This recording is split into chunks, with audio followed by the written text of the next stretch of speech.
வணக்கம். ராதே கிருஷ்ணா. பகவான் கிருஷ்ணர் 14வது அத்தியாயத்தில் மிக அற்புதமான கருத்துக்களை சொல்லிக்கொண்டே வருகிறார். அதில் பார்த்தீங்கன்னா நம்மளுக்கு 3 குணம் இருக்குது.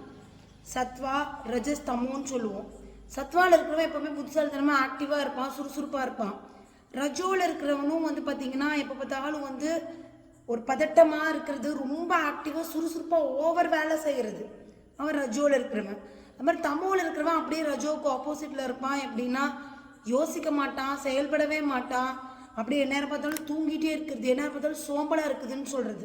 ஸோ இந்த தமஸில் இருக்கிறத பற்றி தான் நம்ம இன்றைக்கி பேச போகிறோம். கிருஷ்ணர் 14வது அத்தியாயத்தில் ஒரு 4 வேர்டு சொல்லி அவன் இப்படி தான் இருப்பான்னு சொல்கிறார். அப்ரகாஷக் அப்படின்னா கொஞ்சம் கூட புத்திசாலித்தனமே இருக்காது, மடத்தனமாகவே யோசிப்பான். அதே மாதிரி அப்ரகாஷக்கு அப்புறம் அப்ரவிருத்திங்கிறார், செயலே இருக்காது, சும்மாவே உட்காந்துருக்கிறது, டல்லாகவே இருக்கிறது எப்போ பார்த்தாலும். ஸோ இவன் தமஸில் இருக்கிறவன். அதே மாதிரி பிரமாதகர், கேர்லெஸ்ஸாக இருக்கிறது, கவனக்குறைவு, இப்போ பார்த்தாலும் கேர்லெஸ், யோசிக்காமையே செயல்படுறது.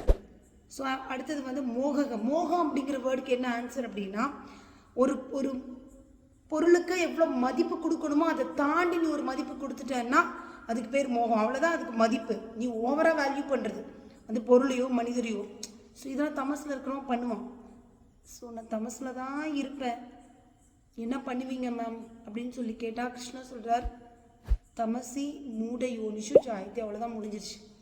தமசாக இருந்தேன்னா இப்படி தான் வாழ்க்கையை கழிப்பேன்னு நினச்சேன்னா மூட யோனிஷு ஜாயத்தை அப்படின்னா என்ன, மிருகப்பிறவி உனக்கு அடுத்தது கேரண்டி, உறுதி.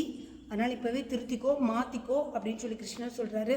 இன்னும் பகவத்கீதையை ரொம்ப தெளிவாக தெரிஞ்சுக்கணுன்னா free motivational class, Zoom online class, Gaura Foundation, Monday to Friday, every Monday to Friday 6:42 உங்களுக்கு 8 o'clock வரைக்கும் ஆன்லைனில் நடக்குது. கலந்துக்கோங்க.